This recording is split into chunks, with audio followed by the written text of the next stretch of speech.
নিজ রাজনৈতিক দলের নিবন্ধনের দাবিতে অনশনরত তারেক রহমানকে সচিবালয়ে আবেদনের পরামর্শ দিয়েছে ইসি।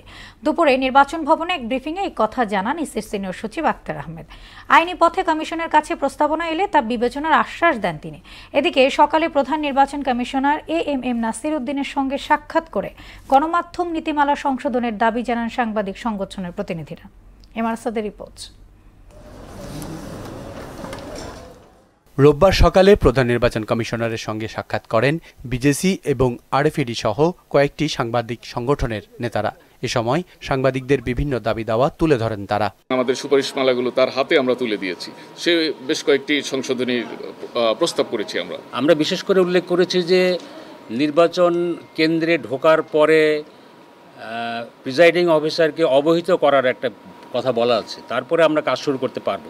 আমরা বলেছি আমরা আইডি কার্ড বা পরিচয়পত্র পাওয়ার পরে কেন প্রিজাইডিং অফিসারকে অবহিত করতে হবে। এই নীতিমালা শুধু সংসদ নির্বাচনের জন্য না, এটা স্থানীয় সরকার নির্বাচনের জন্য প্রযোজ্য হবে।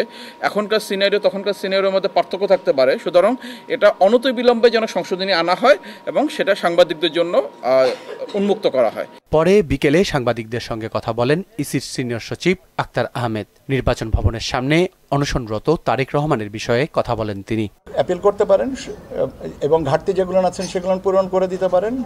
অ্যাপিল বা সংশোধনী বা পরিমার্জন, পরিবর্ধন, সময়বর্ধন এগুলো তো একটা প্রচলিত প্রথা, তো সেটা নিশ্চয়ই ওনারা সবিবেচনায় নেবেন এবং এই অনশন আমি আন্তরিকভাবে আবেদন করব যেন এই অনশন ভঙ্গ করে আমাদেরকে আইনগতভাবে জিনিসটা সুরাহার দিকে নিয়ে যাবেন।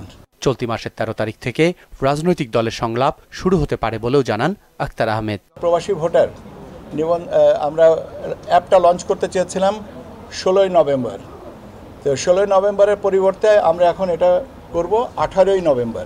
এমআর আসাদ, মোহনা সংবাদ, ঢাকা।